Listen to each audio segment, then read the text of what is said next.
अस्सलाम वालेकुम। उम्मीद है सब दोस्त ठीक होंगे। आज के ट्यूटोरियल में हम देखेंगे कि कौन कौन सी बिज़नेस कंपनीज की टाइप्स हैं।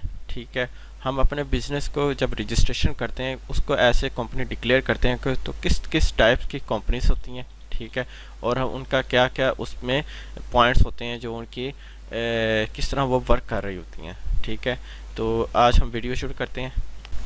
हमारी टॉपिक है टाइप्स ऑफ कंपनीज। ठीक है, हमारी आती हैं तीन टाइप की कंपनीज।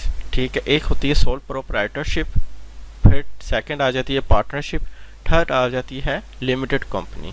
सोल प्रोप्राइटरशिप होती है जिसमें कि एक सिंगल ओनर होता है, जो कि नॉर्मली हम एक्सपोर्ट में जो सिंगल मेंबर हैं, ठीक है, वो इस्तेमाल कर रहे हैं, या कोई बिजनेस कर रहे हैं जिसके अपना ट्रेडिंग कर रहे हैं, कोई मेंबर है इस तरह वो अकेले है। ठीक है, तो वो single sole proprietorship company register करेगा, उसमें एक ही ओनर होगा, उसी के साइन चलेंगे और वो ही सब चीज़ों का जिम्मेदार है।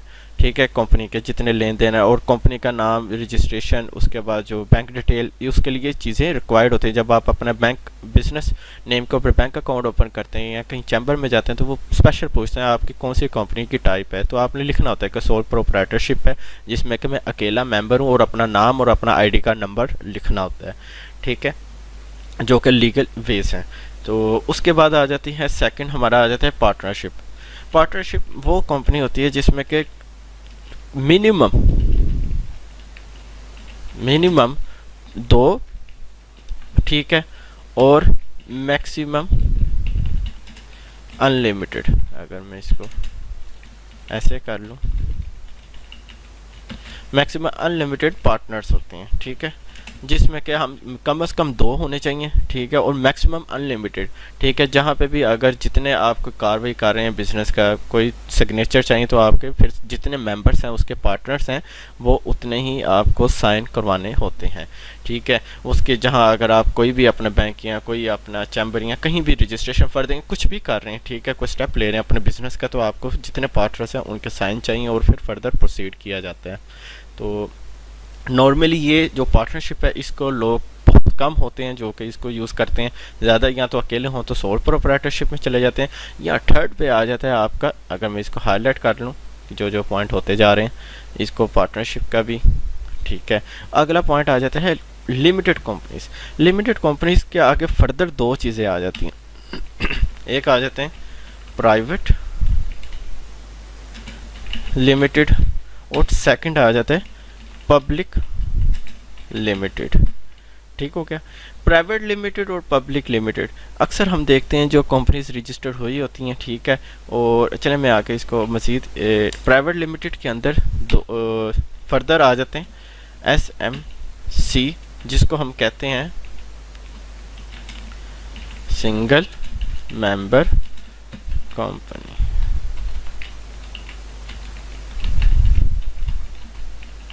ठीक हो गया, और बाद में आ जाता है प्राइवेट लिमिटेड। ठीक है, अब होता क्या है, जो प्राइवेट लिमिटेड के अंदर भी सिंगल मेंबर होता है एक, और एक पार्टनरशिप के ऊपर हो जाता है, जिसके प्राइवेट लिमिटेड के अंदर आप देखें, ठीक है, तो टू, अगर मैं इसको इस तरह कर लूँ, मेंबर्स चाहिए होते हैं, पार्टनर्स जो होते हैं वो दो से लेकर, अगर मैं ऐसे कर लूँ, पार्टनर्स वो होंगे दो से लेकर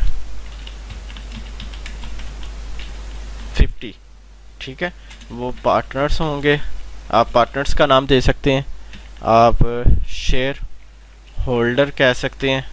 ठीक है, आपके जो आप इसको शेयर होल्डर कह लें या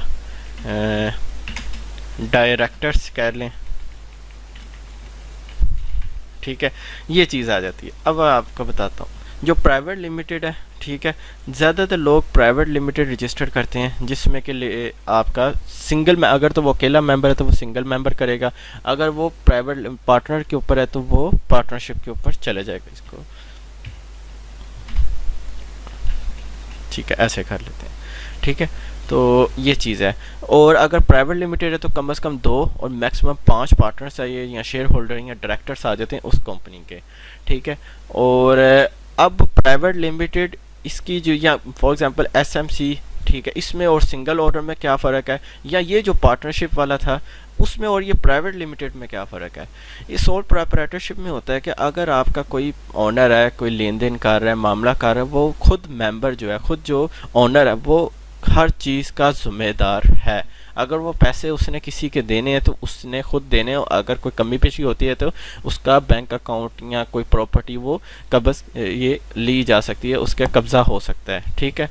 तो अब होता इस तरह है कि लोग करवाते हैं प्राइवेट लिमिटेड कंपनी, उसके अंदर सिंगल मेंबर कंपनी करवा लेते हैं, जिसमें ये होता है कि आप खुद तो होते सिंगल मेंबर है, लेकिन आप जो भी लेन देन कर रहे होते हैं वो अपने नाम पे नहीं होता, आपके कंपनी के नाम पे होता है, ठीक है। अगर कोई लेन देन को होता है, कोई नुकसान होता है, कोई फ्रॉड हो जाता है या कोई मसला बन जाता है, वो आपके ऊपर ब्लेम नहीं आता, वो आपकी कंपनी के ऊपर नाम आता है। अगर कोई आपके ऊपर केस भी करना चाहे वो आपके ऊपर डायरेक्ट नहीं कर सकता, वो आपके कंपनी के नाम के ऊपर रजिस्टर वो करेगा, कंप्लेन करेगा, कोई फाइल करेगा, कुछ भी उसने करना है, ठीक है। या कोई भी आपने अपना लेन देन करना है वो कंपनी का नाम इस्तेमाल करते हुए कर सकते हैं आप, ठीक है, खुद फेस उसका अपना नाम नहीं इस्तेमाल कर सकते, ठीक है।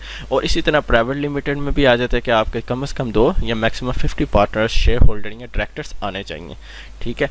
तो जहाँ जहाँ ज़रूरत है फिर जितने पार्टनर्स हैं उन सब के सिग्नेचर्स वगैरह होंगे। तो नॉर्मली जो आपको अक्सर कंपनी से लिखी आ रही थी, जो नाम है आगे प्राइवेट लिमिटेड लिखा आ रहा है, वो ज़्यादा ये चीज़ होती है, जिसमें कि ये चीज़ होती है प्राइवेट लिमिटेड वाली, लिमिटेड कंपनी के अंदर प्राइवेट लिमिटेड के अंदर ये प्राइवेट लिमिटेड वाला पोर्शन है वो आ जाता है, ठीक है। अब ये चीज़ हो गई, ठीक है। अब सेकंड पार्ट इसका आ जाता है पब्लिक लिमिटेड का। पब्लिक लिमिटेड वो कंपनी होती है जिसके जो कह लें कि मिनिमम 7 और मैक्सिमम अनलिमिटेड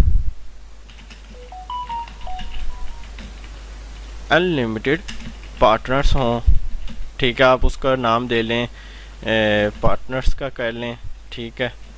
आप उसको शेयर होल्डर कह लें, आप मतलब डायरेक्टर्स कह लें, ठीक है, कोई भी नाम उसको दे सकते हैं। तो ये हो जाता है पब्लिक लिमिटेड। ये अक्सर आप देख लेते हैं जो लोग शेयर डालते हैं, ठीक है, तो कि ये कंपनी है उसके अंदर हमने इतने शेयर डाले, वो पब्लिक लिमिटेड होती है। प्राइवेट होता है कि जो पार्टनर्स बन गए हैं वही बन गए हैं। पब्लिक लिमिटेड में आपका जो शेयर होता है, कंपनी का हिस्सा होता है, जो आपका पार्टनरशिप होती है वो बिकती है, ठीक है।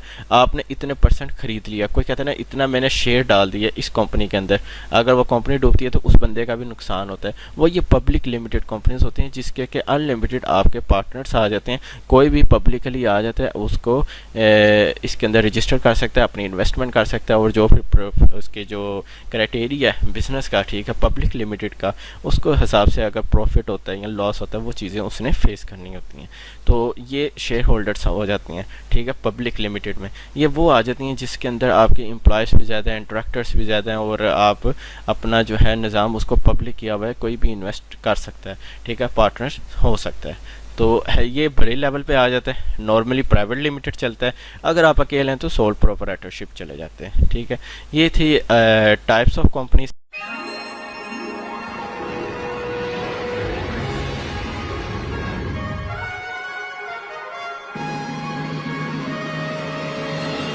फ्रेंड्स, आज हम बात करेंगे पार्टनरशिप फर्म रजिस्ट्रेशन के बारे में। तो थोड़ा सा इसके बारे में मैं आपको इंट्रोडक्शन में बता देता हूँ कि पार्टनरशिप बेसिकली एक बिजनेस रिलेशन होता है दो या दो से ज्यादा कॉम्पिटेंट पर्संस के बीच में, कि वो अपने पैसे को किसी भी लॉफुल बिजनेस के अंदर इन्वेस्ट कर सकते हैं और उससे प्रॉफिट शेयर कर सकते हैं। पार्टनरशिप्स 3 तरह की होती हैं। नंबर 1 ऑर्डिनरी पार्टनरशिप, जिसे जनरल पार्टनरशिप भी कहा जाता है। सेकंड है लिमिटेड लायबिलिटी पार्टनरशिप, और तीसरी है partnership at will. Ordinary partnership के अंदर तमाम शराकतदारों को कारोबार के इंतजामी मामलात में बराबर के हकूक और जिम्मेदारियां होती हैं। हर पार्टनर कारोबार के कर्जों लेन देन का जिम्मेदार होता है। इसमें एक पार्टनर को पार्टनरशिप डीड में अथॉरिटी दी जाती है कि वो दूसरे पार्टनर्स को कानूनी तौर पर पार्टनरशिप की शराइत पर अमल करवाए। इसमें जो प्रॉफिट होता है वो ऑनर्स के थ्रू डिक्लेयर किया जाता है। मसलन फर्म के अंदर जितने भी पार्टनर्स हैं तो फर्म का जो प्रॉफिट होगा वो पार्टनर्स अपनी परसेंटेज के हिसाब से इंडिविजुअल टैक्स रेट के मुताबिक अपनी इनकम टैक्स रिटर्न में डिक्लेयर करेगा। यानी कि जो प्रॉफिट होगा वो उसके ऊपर जो टैक्स होगा वो फर्म ने पे नहीं करना है। फर्म के जो पार्टनर्स हैं वो पार्टनर्स ने अपने इंडिविजुअल टैक्स रेट के मुताबिक पे करना है। सेकंड है लिमिटेड पार्टनरशिप।